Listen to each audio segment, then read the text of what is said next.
We're here with DIMMU BORGIR. Can you please introduce yourselves? I'm Silenoz, I play guitar. I'm Gerlioz, play keyboards. Eonian came out in May. Can you tell us a bit more about the writing and the recording of the album? Well, we started around 2012, 2013, working on some new ideas, but it didn't really came into fruition for songs until a couple of years later, and that's when we started the main writing process. So yeah, we'd just taken our time and kind of deliberately kept a low profile to just concentrate on writing the album, and yeah, happy that we did it this way. Who came up with the name of the album? What's the idea behind the album name? I had to look it up, what it means. I found Eonians, follower of Eon the Étoile, and also an ancient nation, apparently. That's what Wikipedia is saying. In some interviews, you mentioned you want to leave it to the imagination. Yeah, I think that's very important in these days, because if you look around, there's always, you know, this notion that things have to be conclusive and absolute, but from the way where we come from, it's more like we want to ask questions, you know, and that's what you do when you get older, and I think that's a reflection of the lyrical content and the musical content too, and we want to share the wonder and the imagination with the listener. So yeah. I got the limited edition of the album. It includes 5 demo versions of songs, but no extra tracks. Is there a reason for this? Well, we could have taken all the songs as demo songs, but we just picked them, and then maybe later on, for a later release, we might have. I mean, we have so many bonus stuff laying around, so. It's cool to keep something back for future releases too. Yeah. For stuff like deluxe releases, is it mainly the band that decides, or is it the label? For example, for a digipack of Enthroned Darkness Triumphant, there's one bonus track, but it's a song from that was already on For All Tit and on the yeah. That was a re-recorded version, which we also included on the Godless Savage Garden mini CD that came out in '98. So. But yeah, we are the ones that are the executive producers, if you know what I mean. So we have to say yes or no. But of course, the label, the label always, of course, come with suggestions, and we feel it around, and it's like yes or no, and that's basically it. So in the past, you have made some releases where the bonus stuff is like a bonus DVD with some release shows. Was that an option this time, or didn't you play enough live concerts that got recorded over the last couple of years? We have tons and tons of decent live recordings from the last years, but I think it's important when we release an album that we concentrate on the actual album, and that's also why we didn't choose this time to have cover songs and stuff like that, because we want people to dig into the album as a whole journey, or like a trip, you know, and then at the end of the album you will have a cover song, and that will just ruin the feel, so to speak. Yeah. Can someone shed some light on the artwork of the new CD? Well, we worked with Bilak, who has done with Ghost and Mayhem and stuff like that in the past, because we wanted to change it up a little bit and have something totally brand new, something more esoteric, something more,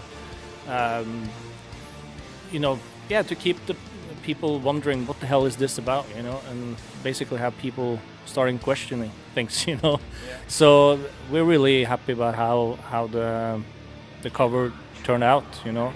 It really fits to the lyrical content, and yeah, it's really fitting, I think. Yeah.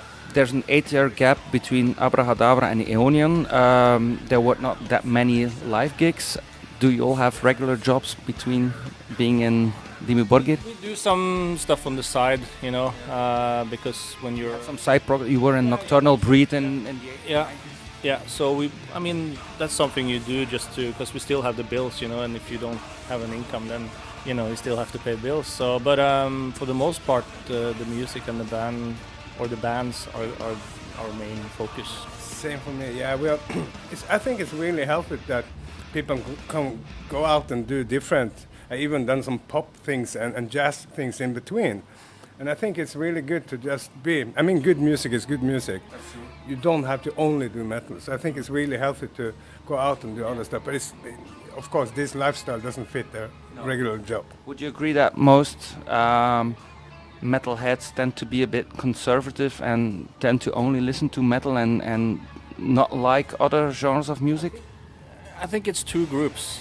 You have the very conservative ones, and then you have the very open-minded ones, you know. And I think, speaking on behalf of our band and maybe our fan base, I think there's a good 50-50 there. You know, there's fans that have been following us since day one, who are open to changes, open to new stuff, and then you have the more conservative ones who like certain songs of each album or just those albums or whatever, and that's fine. You know, we're all different, and that's how it is. Does it bother you to some degree that you have part of the fans who still want to hear an entire set with Foral Tit, Stormblast, and Throne Darkness Triumphant material? I mean, I totally understand it from their point of view, because when I listen to some of my favorite bands, it is, and when I listen to my favorite bands, of course, I have my favorite records that I want them to play more songs of. But you know, they also, I'm sure most of them understand that when you play a show for 80 or 90 minutes, you cannot, after so many albums, you cannot just take obscure songs of the first and the second or the fifth album for that matter, because most people in the audience, they're not familiar with it, or they know more the known songs, so to speak. So, but that's the challenge of putting a set list together, because you obviously you cannot please everybody, so you have to start there, you know, and then you kind of have to see what the popularity is and also what we want to play, what we want to represent from the new album. So it's a mix of everything. I can understand that once you have a new album out, that you want to play, I guess, 3, 4, 5 songs from that new album. But how do you decide which of the new songs you're going to play? Is it kind of a personal preference, or is it also the ones that you know that will work the best at a festival? Or? It's hard to say, obviously, but once you decide on the single release of the album and you make a video for that, that's pretty much said and done for at least a couple of songs, and then you kind of have to feel it out after a while. You know, this is only going to be our 5th show after 4 years of not playing live, so we're still. And it's also hard to judge from a festival crowd because there's so many mixed people. So once we get on tour, that's easier to figure out which songs goes over better than others. Yeah. In December, you will be doing the European Apocalypse tour with Creator, Bloodbath, and Hatebreed. Will you have to get used again to a heavy touring schedule?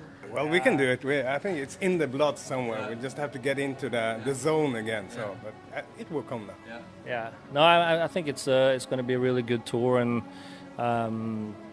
we are obviously we have never been a really heavily touring band, although we have been playing pretty much all over the world. But compared to other bands, we have maybe held back a little bit, and once we actually do play shows and tour, it's like it's for real, you know. It's not just to cash in or whatever. It's to promote the new album and the back catalog, of course. So yeah, we look really forward to do the tour with Creator again. We haven't 21 years since last time we were on tour together.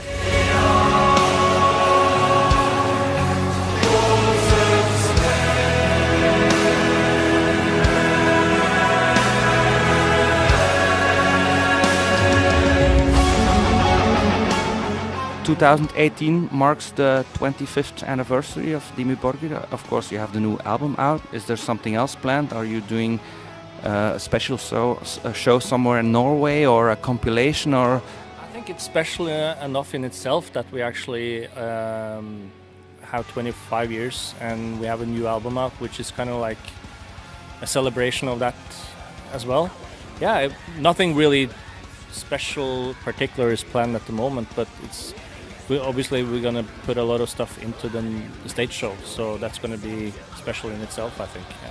Does it bother you that it's expected from a band like DIMMU BORGIR that you show up in corpse paint every evening? even if it's sunny. Yeah, sure. But other than that, no. You are old-timers in the Norwegian metal scene. What are the main differences between the early 90s and now? Is it still alive as it was? Is it more mainstream? In a way it is probably, but... It's more, I guess you can't really use the word mainstream because we're not, no metal bands, domestic or international, is being played 24/7 on Norwegian radio, so, or TV for that matter. So, and heavy metal music in general is never going to become mainstream because it's too extreme for most people. But I think the similarities from the past to now is that I would say, talking for most of the Norwegian bands, they still do it because they want to do it, not because they have to, and that's a huge difference. Some black metal fans seem to think that black metal is all over the place in Norway. You even have like the Black Packers hoping or thinking that it's an evil, mystical country. Did you ever have funny or weird experiences in that regard with fans, people who truly think that black metal musicians are evil and have all kinds of crazy expectations of you? No, I remember one time, and that was in the 90s, there were some Black Packers that had apparently found out my home address. I came home from tour and I see 3-4 people dressed in metal shirts hanging out in front of my porch, and I was like, oh, what's this about? And then they're like, yeah, we found your address. I'm like, okay, but okay, let's do it like this. I drive you to the woods, and I took them there, and they were camping for 2 weeks.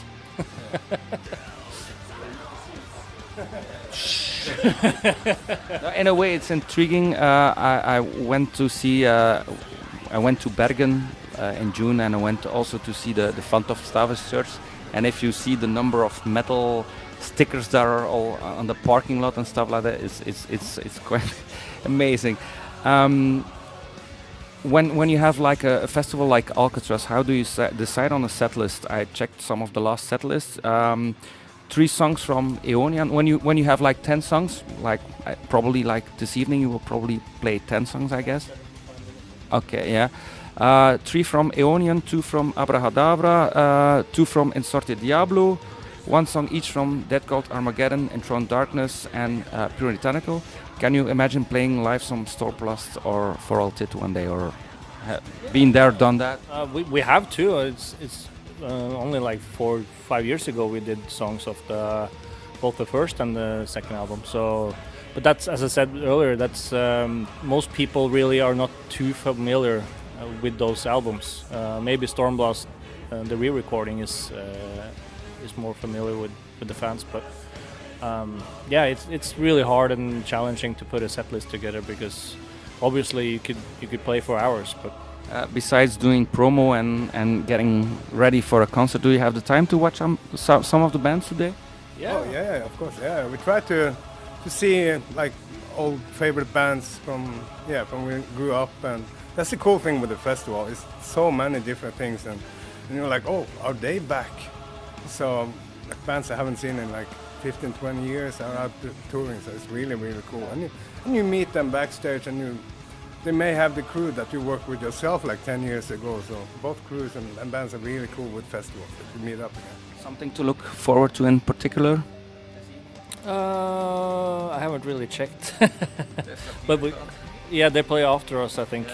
Yeah, I heard about them, but yeah, we missed Status Quo last night because we came in too late. So yeah, it's cool with festivals because there's so many different types of bands, and as he said, you get to watch some of your old heroes that you grew up to and look up to, and once you meet them in person, you realize that they're just like yourself, and that's the cool thing. Thank you so much for your time.